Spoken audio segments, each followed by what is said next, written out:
Sabia que a cannabis medicinal pode ser uma aliada poderosa no tratamento do câncer em pets?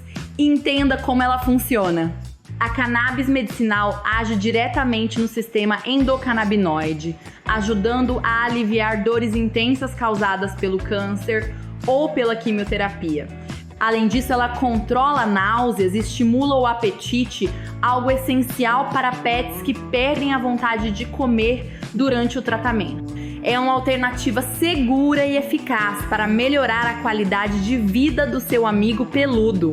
Quer saber mais sobre como a cannabis pode ajudar seu pet? Assista ao vídeo completo no canal e inscreva-se.